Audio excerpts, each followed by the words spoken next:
Distinguished guests, the President of the United States, Joe Biden. Hey, buddy. Thank you. Please be seated. Well, good evening. We just concluded this year's NATO summit, and the consensus among the members was it was a great success.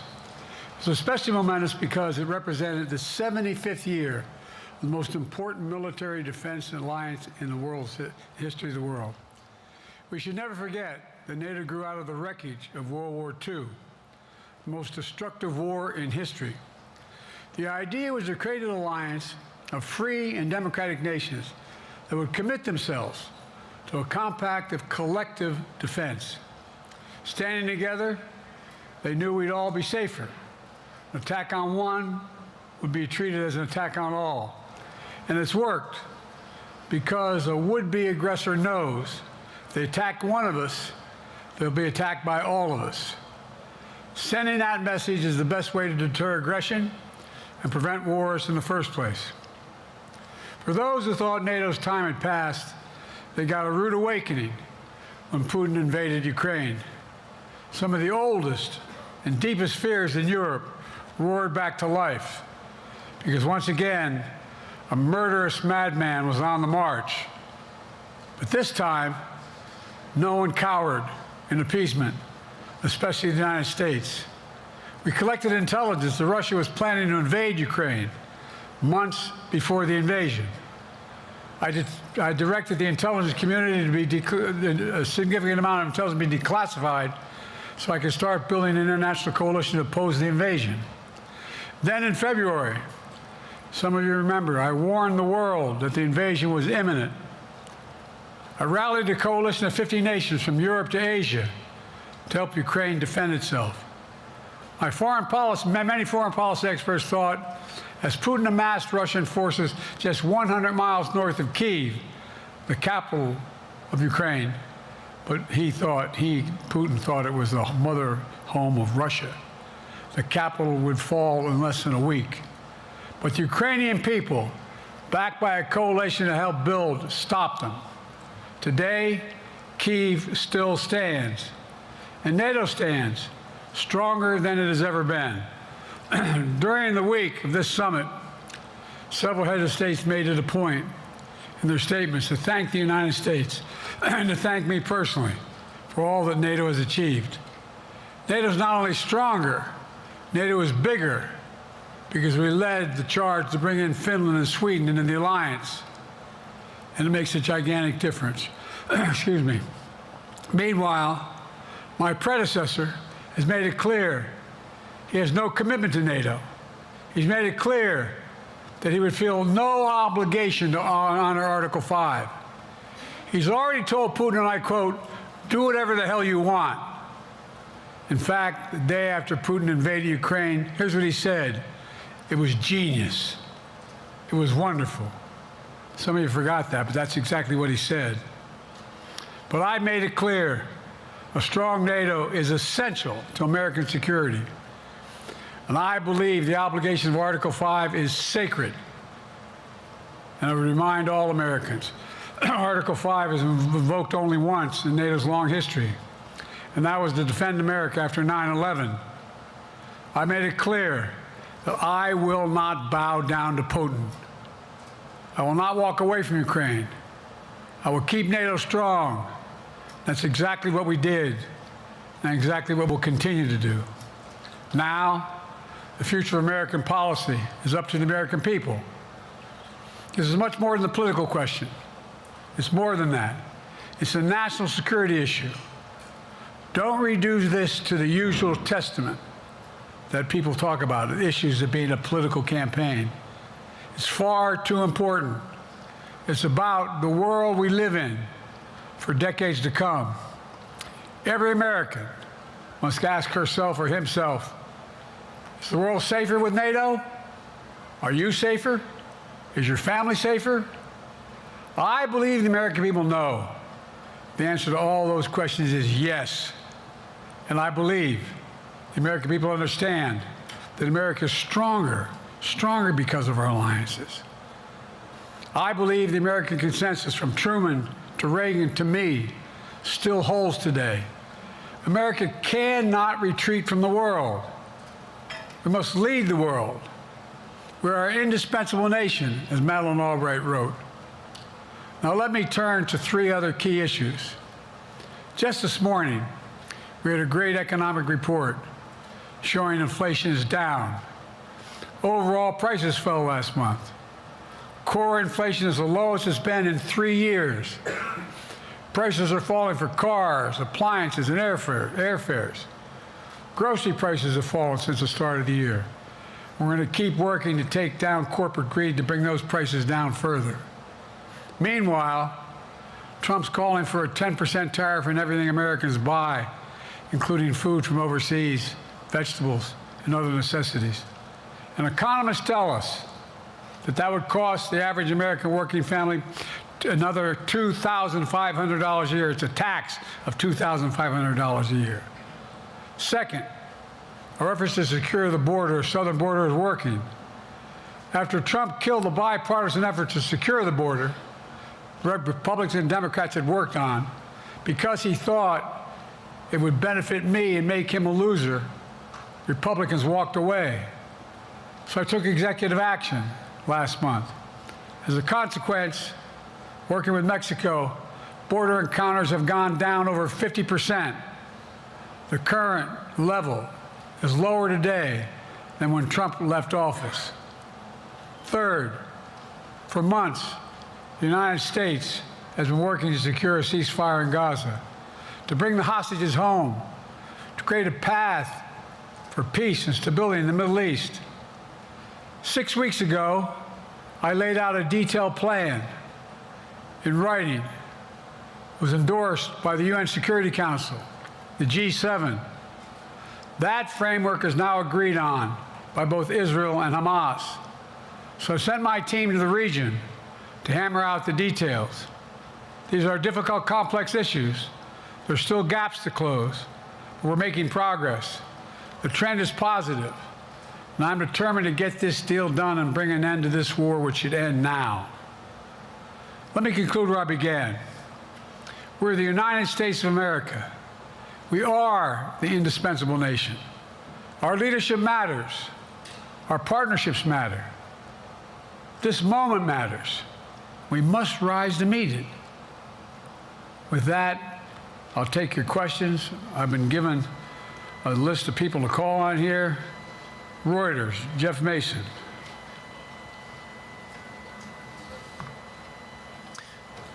Mr. President, your political future has hung over the NATO summit a little bit this week. Speaker Pelosi made a point of suggesting that your decision on whether to stay in the race was still open.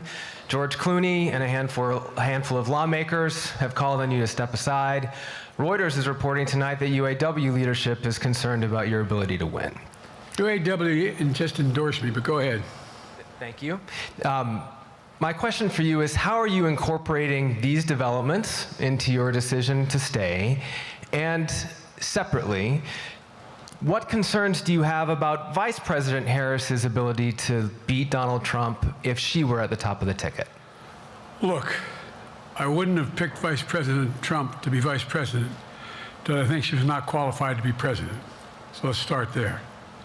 Number one, the fact is that the consideration is that I think I'm the most qualified person to run for president. I beat him once, and I will beat him again. Secondly, the idea, I served in the Senate a long time. The idea that senators and congressmen running for office worry about the ticket is not unusual. And I might add, there are at least 5 presidents running or incumbent presidents who had lower numbers than I have now, later in the campaign. So there's a long way to go in this campaign. And so I'm just going to keep moving, and because, look, I got more work to do. We got more work to finish. There's so much, we made so much progress. Think about it. Think about where we are economically relative to the rest of the world. Name me a world leader who wouldn't want to trade places with our economy. We've created over 800,000 manufacturing jobs, 1.5 million jobs. So things are moving. We got more to go. Working class people still need help. Corporate greed is still at large. Their prices, the corporate profits have doubled since the pandemic. They're coming down, and so I'm optimistic about where things are going. Danny Kemp, AFP. Thanks. Thank you, Mr. President. I wanted to ask you about you mixed up Presidents Zelensky and Putin earlier today. And you now have sort of your key allies, including the British Prime Minister, the President of France, and the German Chancellor having to step in and make excuses for you on that. And officials here are saying off the record that your decline has become noticeable. Hasn't this now, frankly, become damaging for America's standing in the world? Thank you. Did you see any damage to our standing in my leading this conference? Have you seen a more successful conference? What do you think? And the Putin piece, I was talking about Putin, and I said, and now, at the very end, I said, Putin. I said, no, I'm sorry, it's Zelensky. And then I added 5 other names. Look, guys, the idea anybody suggests that we haven't had an incredibly successful conference.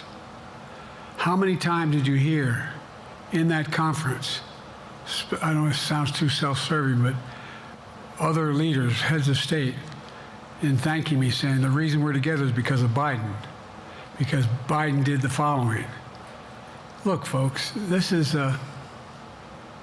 well, anyway, I thought it was the most successful conference I've attended in a long time, and find me a world leader who didn't think it was.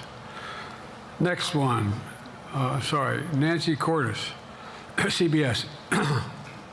Thank you, Mr. President. You mentioned other instances in history where presidents have faced a challenge, but what makes this moment in history so unique is that it is not your enemies who are calling on you to reconsider your decision to stay in the race. It's your friends, supporters, people who think you've done a great job over the past 4 years.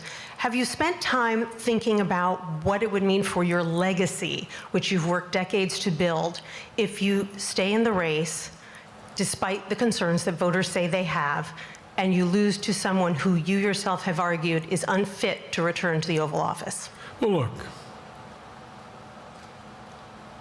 I'm not in this for my legacy. I'm in this to complete the job I started. As you recall, understandably, many of you and many economists thought my initial initiatives that I put forward, can't do that, it's going to cause inflation, things are going to skyrocket, the debt's going to go up. What are you hearing now from mainstream economists? 16 economic Nobel laureates said I've done a hell of a job. That under my plans so far and what's going to happen in the future if I'm reelected, that things are going to get much better. Our economy is growing. I was determined when I got elected to stop the trickle-down economic theory, that if the wealthy did very well, everybody else would do well. My dad was a well-read, decent guy. I don't remember much trickling down on his kitchen table. Middle-class people and working-class people need help. And so what happened is I decided to was able to implement as president what I believed when I was a senator. And that is that the way to build this economy is from the middle out and the bottom up. That way we grow the economy. And the wealthy still do very well. They do fine. And guess what? Find me an economist, a mainstream economist who said we haven't done well. What have we not done that isn't working right now? And so we got more to do, though. We got to finish the job. And by the way, I come from the corporate state of the world. Delaware has more corporations registered in Delaware than every other state in the nation combined. I'm not anti-corporate, but corporate profits have doubled since the pandemic, doubled. It's time things get back in order a little bit. It's time, for example, if I'm reelected, we're going to make sure that rents are kept at 5% increase of corporate rents for apartments and the like and homes are limited to 5%. we're going to make a lot of changes that I've been talking about because we're going to continue to grow this economy. And by the way, remember how I got so roundly criticized for being so pro-union, not labor, union. Well, guess what? I've been the most pro-union labor president in history. Not a joke. And guess what? We had the Treasury Department do a study. When unions do better, everybody does better. Everybody does better. And we talk about how, for example, remember when we talked about getting the computer chip industry back in the United States? Used to be 40% of the industry. We invented the chip. 40% of the industry was in the United States. And former presidents decided that the best way to do it is find the cheapest labor in the world, send the product over there, and import what the product was. And so what did I do? I was told not to go over to Europe, to Asia, including Europe, but Asia. And I remember going to South Korea, convincing them to invest $20 billion in the United States to build computer chip factories. And I asked why when they finally decided to do it. And the answer was because you have the safest economy in the world, and you have the best workers in the world. So the whole idea here is we've invested, there's over $50 billion in investment in computer chip manufacturing just coming in the bean. None of you thought that would happen. None of you thought that would happen. But it's happening. It's happening. And it's going to grow economies. All through, and by the way, red states and blue states. Matter of fact, there's as much in red states as in blue states. I've made no distinction. So my generic point is that the idea that we can't continue to build and grow the economy, make it fairer. And like I said, from my standpoint, when the middle class does well, that's when the whole economy grows. The poor have a shot, the wealthy do well, but the wealthy got to start paying their taxes. As a follow-up, sir, you mentioned that your Vice President Kamala Harris would be ready to serve on day one. Can you elaborate on that? What is it about her attributes and her accomplishments over the last 4 years that make her ready to serve on day one if necessary? First of all, the way she's handled the issue of freedom of women's bodies to have control over their bodies. Secondly, her ability to handle almost any issue on the board. This was a hell of a prosecutor. She was a first-rate person, and in the Senate, she was really good. I wouldn't have picked her unless I thought she was qualified to be president. From the very beginning, I made no bones about that. She is qualified to be president. That's why I picked her. Felicia Schwartz, Financial Times. Thank you, Mr. President. Presidency is the most straining job in the world, and it's 24/7. How can you say you'll be up for that next year, in 2 years, in 4 years, given the limits you've acknowledged that you have today? The limits I've acknowledged I have? There's been reporting that you've acknowledged that you need to go to bed earlier and your evening around 8. That's not true. Look, what I said was, instead of my every day starting at 7 and going to bed at midnight, it'd be smarter for me to pace myself a little more. And I said, for example, the 8, 7, 6 stuff, instead of starting a fundraiser at 9 o'clock, start at 8 o'clock. People get to go home by 10 o'clock. That's what I'm talking about. I'm not talking about, and if you looked at my schedule since I made that stupid mistake in the campaign, in the debate, I mean, my schedule has been full bore. I've done, where's Trump been? Riding around in his golf cart, filling out his scorecard before he hits the ball? I mean, look, he's done virtually nothing. And I have, I don't know how many, don't hold me to it, roughly 20 major events. Some of them with thousands of people showing up. And so I just think it's better. I always have an inclination, whether I was playing sports or doing politics, just to keep going, not stop. I just got to just pace myself a little more. Pace myself. And the next debate, I'm not going to be traveling into 15 time zones a week before. Anyway, that's what it was about.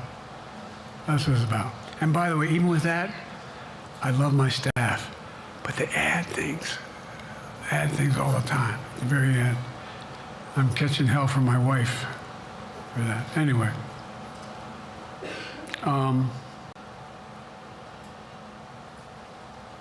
sorry, Zeke Miller, Associated Press.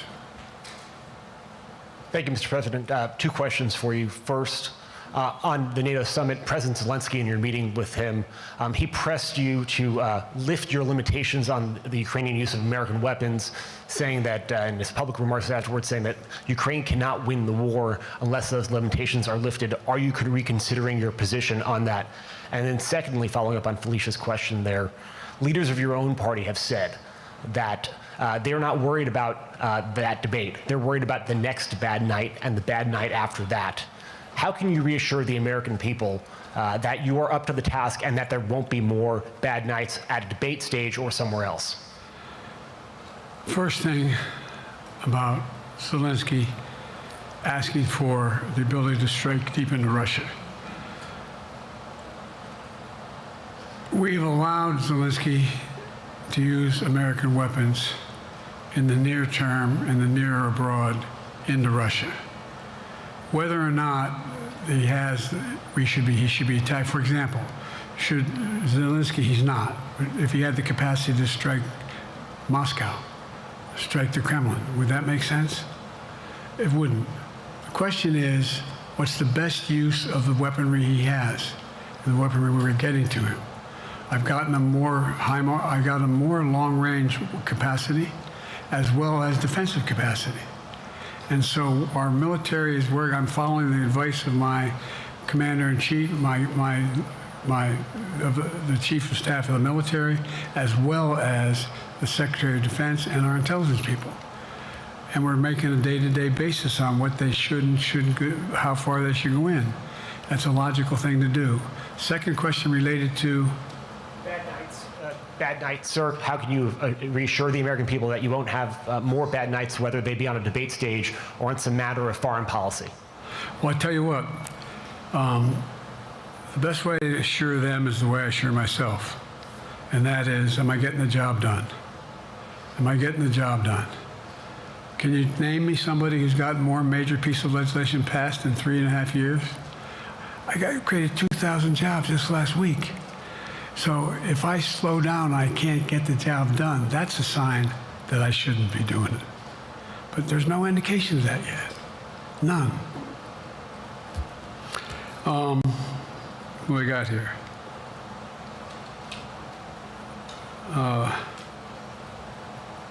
Merrick, Pulaski Radio. Thank you, Mr. President. How are you? I'm well. The elections in the US have consequences around the world. You have pretty high standing in Europe. I just asked President Macron about you, and he said we are happy to have him as the President of the United States. But there is a concern. Many people in Poland and across Europe are worried that the former president may win the election. And there's a lot of concern that Donald Trump may weaken NATO, stop supporting Ukraine, or push Ukraine to give up territories to Russia. They're correct. And yourself was warning just a few minutes ago about it. So my question is, do you think that Europe will be left on its own if Donald Trump wins the election? And what's your advice to European leaders to prepare for possible US disengagement? Well, look, I think, how can I say this without sounding too self-serving? I'm not having any of my European allies come up to me and say, Joe, don't run. What I hear them say is, you've got to win. You can't let this guy come forward. He'd be a disaster. It'd be a disaster.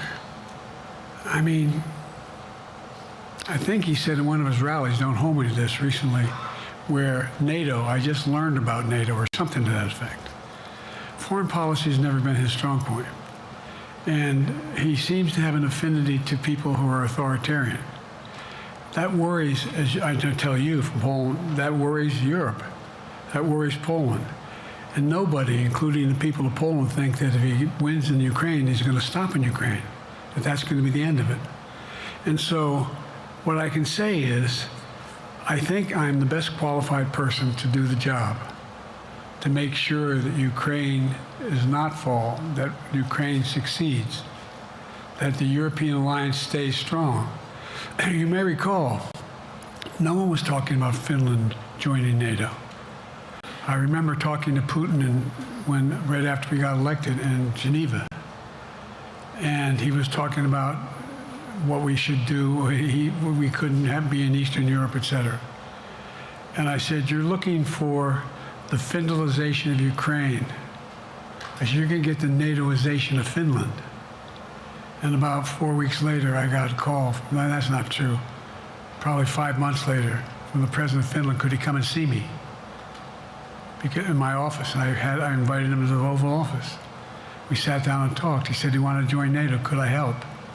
And I did. It wasn't automatic. And then I got a call from the Swedes. I beg your pardon?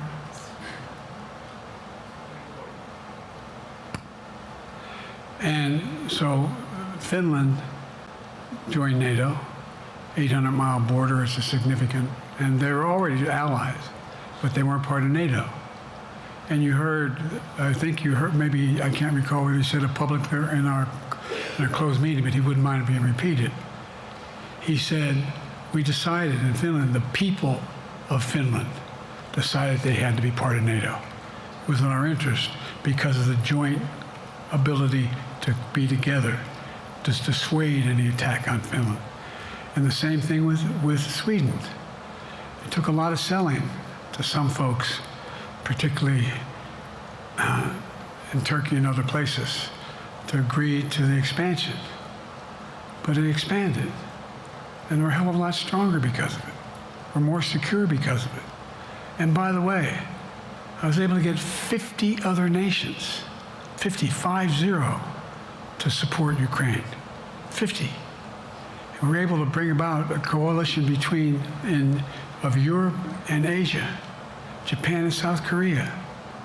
I just met we talked about AUKUS, and we talked about the relationship between Australia, New Zealand, Japan, South Korea, the United States.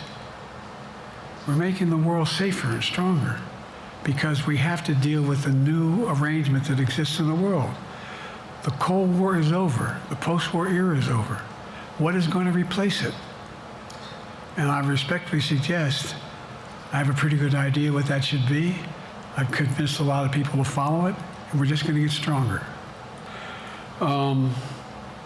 David Sanger. Where's it? Thank you, Mr. President. Be nice, David. Mr. President, the NATO declaration that was issued yesterday was very notable because it described China as a decisive enabler of the war in Ukraine for its provision of critical goods to the Russians. That's part of a broader partnership that seems to have cemented in place in the past 2 or 3 years. I think one that you were a little bit doubtful of when we asked you about it some time ago. So I'd be interested to know whether you have a strategy now of trying to interrupt the partnership between China and Russia, and whether or not in a second term you would pursue that, if you could describe that strategy to us. And along the way, could you also tell us whether you think, just to follow up on Felicia's question, that if you were in a room with Vladimir Putin again, the way you were 3 years ago, or with President Xi, that a few years from now you will be able to go negotiate with them, handle them one-on-one? Well, the first part of the question is, we discussed and I raised in the NATO summit, and others raised, the future of China's involvement, what they're going to do. What they're doing with Russia in terms of accommodating facilitating them. They're getting access to additional. They're not supplying weapons themselves. They're supplying mechanisms for them to be able to get weapons. And China's position is basically, and I've spent more time with Xi Jinping than any world leader has, over 90 hours since being vice president all the way through, for real. And by the way, I handed all my notes. But my point is that Xi believes that China is a large enough market that they can entice any country, including European countries, to invest there in return for commitments from Europe to do A, B, C, or D, or not to do certain things. What's happened is we had a long discussion about what we have to make clear. China has to understand that if they are supplying Russia with information and capacity, along with working with North Korea and others to help Russia in armament, that they're not going to benefit economically as a consequence of that by getting the kind of investment they're looking for. And so, for example, we're in a situation where, and we've reestablished direct contact with China after that, remember the balloon, quote unquote, going down, and all of a sudden things came to an end? Well, we set up a new mechanism. There's a direct line between Xi and me, and our military has direct access to one another, and they contact one another when we have problems. The issue is that we have to make sure that Xi understands there's a price to pay for undercutting both the Pacific Basin as well as Europe, and as it relates to Russia and dealing with Ukraine. And so for example, if you want to invest in China, as you know this area really well. If you want to invest in China, you have to have a 51% Chinese owner. You have to make sure that you do by their rules, and you don't have the authority, and that you have to provide all access to all the data and information you have. There was a while there, as you recall, the last administration and other administrations, where the access to that market was enticing enough to get companies to come in because they had access to over 1 billion people in a market, not 1 billion, but a lot of people in the market. And so they were doing it. But that got curtailed when we started saying we're going to play by the same rules. For example, the idea they don't abide by the international rules related to subsidizing products by the government funding. So guess what? They're not going to be able to export their electric vehicles to the United States without a significant tariff. Others are doing the same thing around the world. But it is a concern.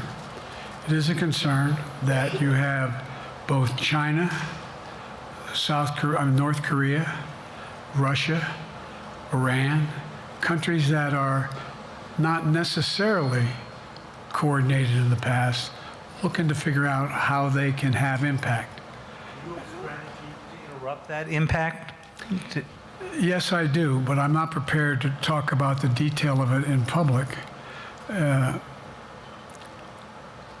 I think you'll see that some of our European friends are going to be curtailing their investment in Russia. In China, as long as China continues to have this indirect help to Russia in terms of being able to help their economy as well as help them in, as a consequence of that, their ability to fight in Ukraine. The other thing that we talked a lot about is that, and I raised it, and I didn't hear any. I can't swear that everyone agreed because not everyone got to talk about it. But we need a new industrial policy in the West. For example, we talked about how both the EU as well as NATO has to be able to begin to build their own munition capacity has to be able to generate their own capacity to provide for weapons and the ability to, it came as a surprise to some of us how we had fallen behind in the West in terms of the ability to construct new material, new weaponry, new everything from vehicles to weapon systems. And so one of the things that came out of this was we're going to be meeting again with a number of my colleagues, my European colleagues, is what do we do to increase the capacity of the West, particularly in Europe and Japan, to be able to generate the kind of ability to produce their own weapon systems. Not just for themselves, but to be able to generate that. It's the same, it's what Russia's trying to figure out. That they went to China and they didn't get the weapons, but then they went to North Korea. But we're going to be in a position where the West is going to become the industrial base for to be able to, the ability to have all the defensive weapons that we need. That was a discussion as well. Mr.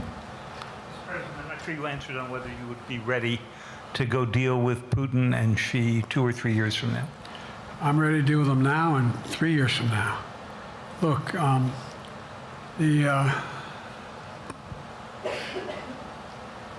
like I said, I'm dealing with Xi right now and direct contact with him. I have no good reason to talk to Putin right now. There's not much that he is prepared to do in terms of accommodating any change in his behavior.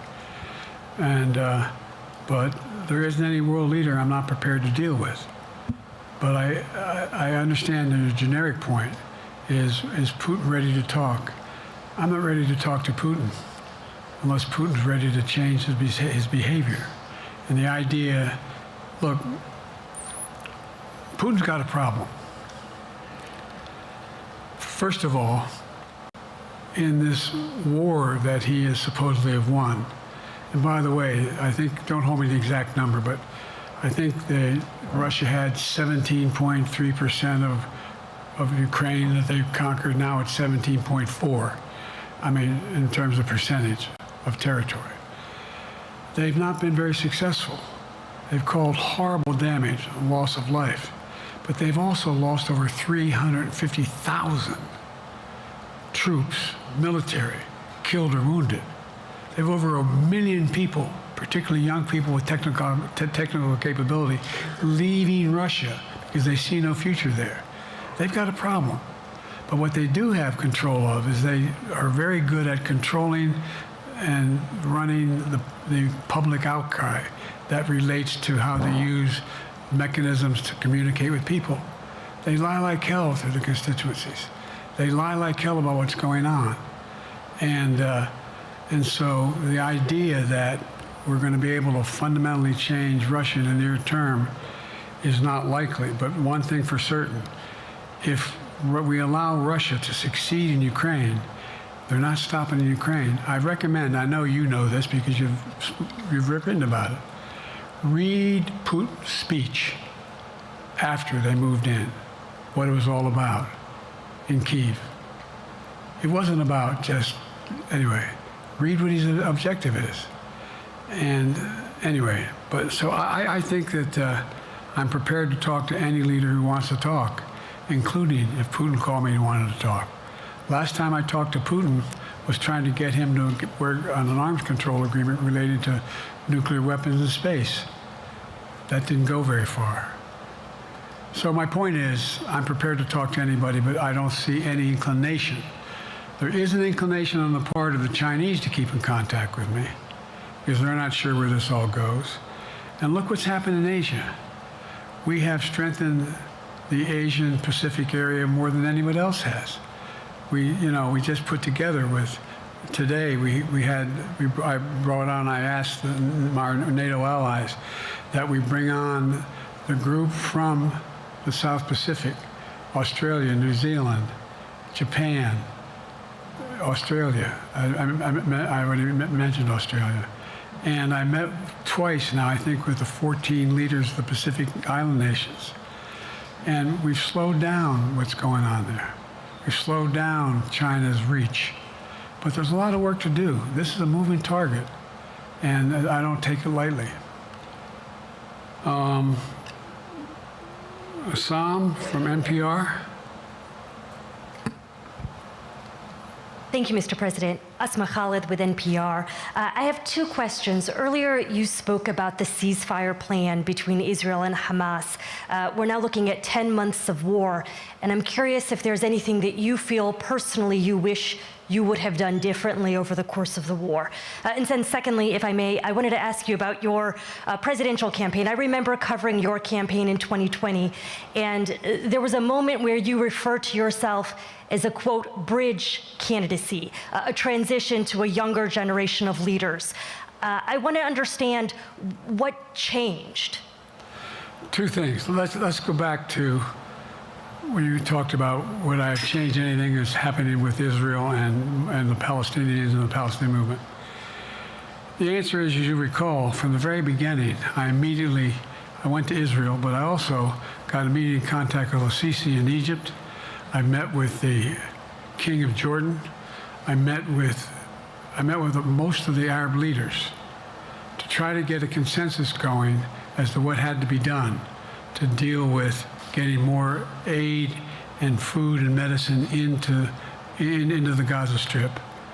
And we pushed it really hard. And Israel occasionally was less than cooperative, number one. The Israeli War Cabinet, I've been dealing with Israel since Golda Meir. Some of the reporters around here cover me all the time have heard me say this.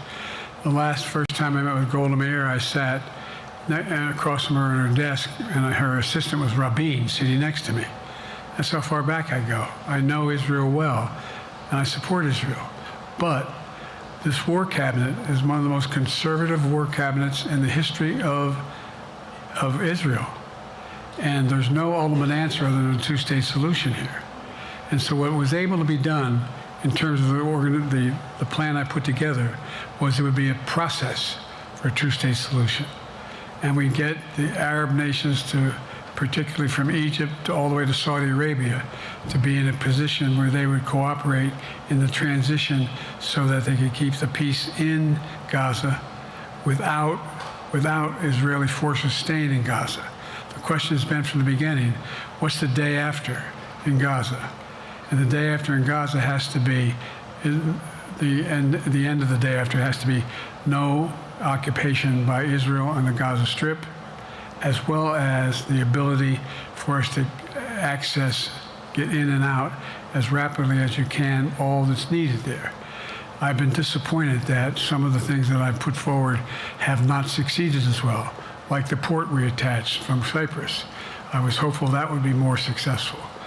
But that's why when I went to Israel immediately after the massacres that occurred at the hands of Hamas, the one thing I said to the Israelis, and I met with the War Cabinet and with Bibi, don't make the same mistake America made after bin Laden. There's no need to occupy anywhere. Go after the people who did the job.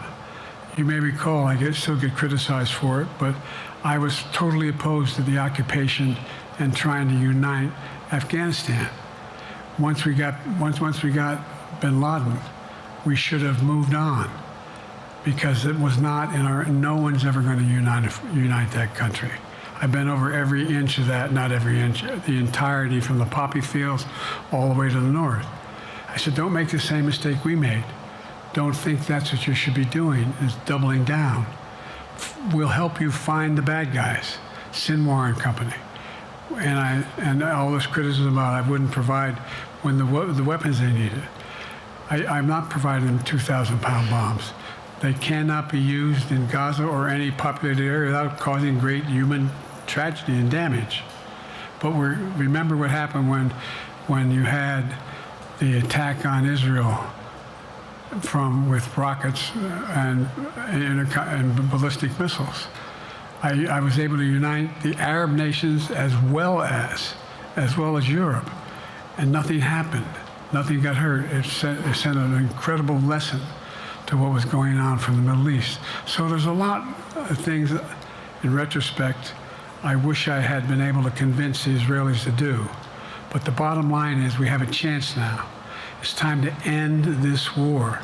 Doesn't mean walk away from going after Sinwar and Hamas. And if you notice, you know better than most, there is a growing dissatisfaction on the West Bank from the Palestinians about Hamas. Hamas is not popular now. And so there's a lot of moving parts. I just have to keep moving to make sure that we get as much done as we can toward a ceasefire, and get those. And by the way, look at the numbers in Israel. I mean, my numbers are better in Israel than they are here. But then again, they're better than a lot of other people here too. But anyway. Bridge candidacy in 2020, you referred to yourself as being a bridge candidate for a younger, fresher generation of Democratic leaders, and I wanted to know what changed. What changed was the gravity of the situation I inherited in terms of the economy, our foreign policy, and domestic division. And I think, I won't put words in anybody's mouth. Most presidential historians give me credit for having accomplished more than most any president since Johnson and maybe before that to get major pieces of legislation passed. And what I realized was my long time in the Senate had equipped me to have the wisdom to know how to deal with the Congress to get things done. We got more major legislation passed that no one thought would happen. And I want to finish it, to get that finished. If tomorrow, if we had a circumstance where there was a lineup and I hadn't inherited what I did and we just moved things along, anyway, it's going to change. Last question. Haley Bull, Scripps. Or no, Josh Weingrove, I'm sorry, was the next one.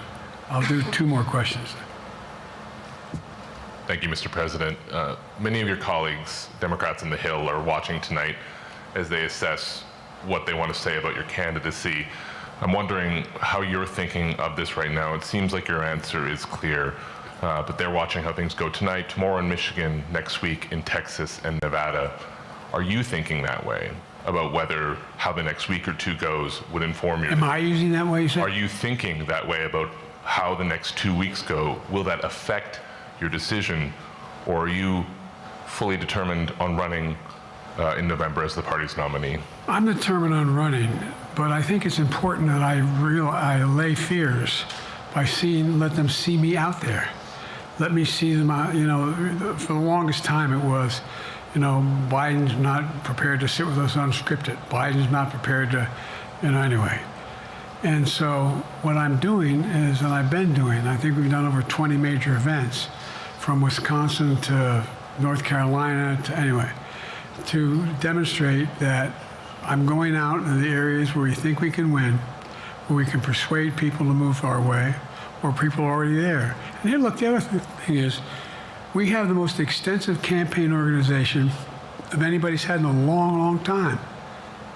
We have well over 1,000 volunteers knocking on doors, making phone calls, making tens of thousands of phone calls. We have headquarters, I forget exactly how many, I don't want to cite a number and then find out I'm off, but we have scores of headquarters in all the toss-up states. We're organized, we're moving, and that's awful hard to replace in the near term. And so, and here's the other thing. I was in the Senate a long time. Very proud of what I've done in the Senate. I was chairman of the Foreign Relations Committee for a long time, and I was chairman or ranking member and chairman of the Judiciary Committee. I'm going to be going down to the Johnson Library. Anyway, I'm going to be going around making the case of the things that I think we have to finish and how we can't afford to lose what we've done or backslide on civil rights, civil liberties, women's rights. There's that little button we have. Control guns, not girls. I mean, the idea We're sitting around. This is where Kamala's so good as well. We're sitting around. More children are killed by a bullet than any other cause of death. The United States of America. What the hell are we doing? What are we doing? We got a candidate saying, promised the NRA, don't worry, I'm not going to do anything. I'm not going to do anything. You got a Supreme Court that is what you might call the most conservative court in American history. This is ridiculous. There's so much we can do still, and I'm determined to get it done. It's about freedom. And by the way, I'll end this. Well, I'm not going to do that. Haley has to come up too. But I remember I made a speech on democracy in Philadelphia at Independence Hall. And I'm not being critical, just observing. The bulk of the press said, what the hell is he talking about that for? Democracy. You did. Democracy's not an issue. Democracy's not an issue. Except the polling data showed 60% of the people knew I was right, thought I was right. I'm not asking you a question. You don't have to answer, obviously. But do you think our democracy is under siege based on this court? Do you think democracy is under siege based on Project 2025? Do you think he means what he says when he says he's going to do away with the civil service, eliminate the Department of Education, make sure, I mean, we've never been here before. And that's the other reason why you say hand off to another generation. I've got to finish this job. I've got to finish this job because there's so much at stake. We've had some discussions over the past few days with your press secretary about the question of health exams. And you said you take a cognitive test every day in this job. Are you open to taking another physical or test before the election? Governor Whitmer of Michigan, for instance, said it wouldn't hurt to take a test. Well, look, two things. One, I've taken 3 significant and intense neurological exams by a neurologist. In each case, as recently as February. And they say I'm in good shape, okay? Although I do have a little problem with my left foot because it's not as sensitive because I broke my foot and didn't wear the boot. But I'm good. I'm tested every single day about my neurological capacity to do decisions I make every day. You talk to my staff, all of you talk to my staff. Sometimes my staff talks a lot. But the fact of the matter is, I don't think you have them telling you that all the major ideas we've undertaken haven't been in part initiated by me. I remember when the staff and I said, I'm going to go to South Korea, we're going to get the chip. What are you doing? I'm going to get Japan and Korea back together again after essentially having hostilities toward one another since the end of World War II. I'm going to move and see that we can expand it. You know, the only thing age does is help you with it. Creates a little bit of wisdom if you pay attention. And so the point I'm making is, I think it's important that if the neurologist tells me he thinks I need another exam, and by the way, I've laid every bit of the record out. Hadn't hidden a thing. You ought to ask Trump for his, okay? I laid it all out.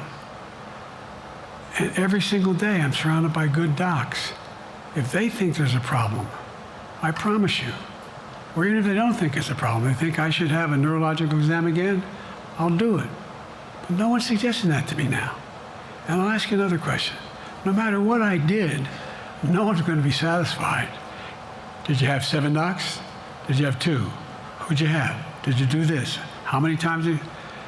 So I am not opposed if my doctors tell me I should have another neurological exam, I'll do it. But that's where I am. Haley Bull, Scripps. Thank you, Mr. President. You said you're making decisions on a day-to-day basis when it comes to support for Ukraine. Does that mean you have not closed the door on further considering lifting restrictions for U.S.-made weapons inside Russia? And if I may, your convention is coming up where your delegates are pledged to make you the official nominee If they have second thoughts, are they free to vote their conscience? Obviously, they're free to do whatever they want, but I get overwhelming support. Overwhelming support. I won, I forget how many votes I won in the primary.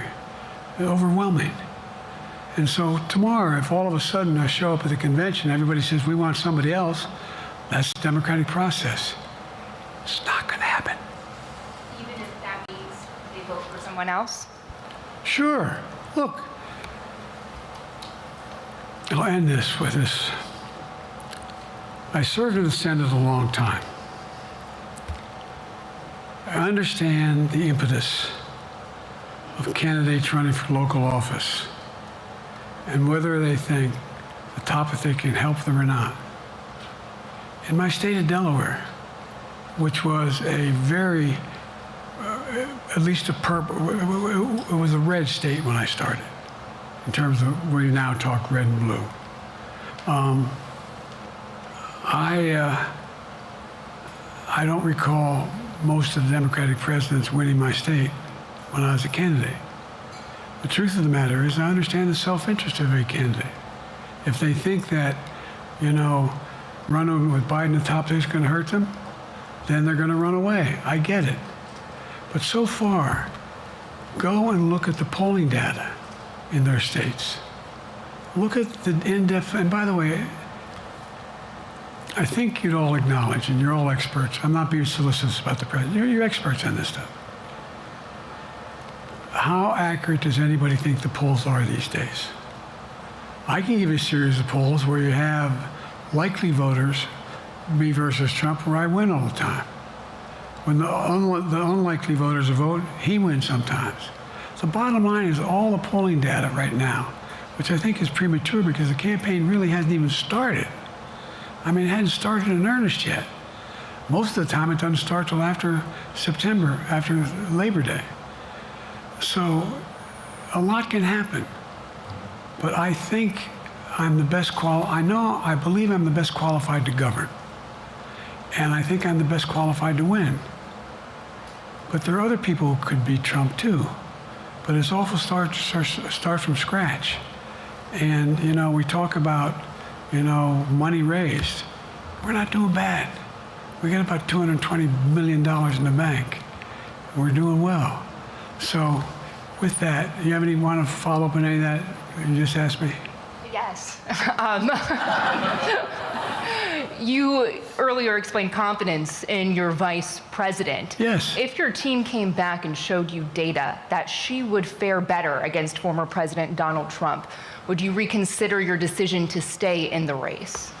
No, unless they came back and said, there's no way you can win. Me. No one's saying that. No poll says that. Mr. President, Okay. Thanks. This ends tonight's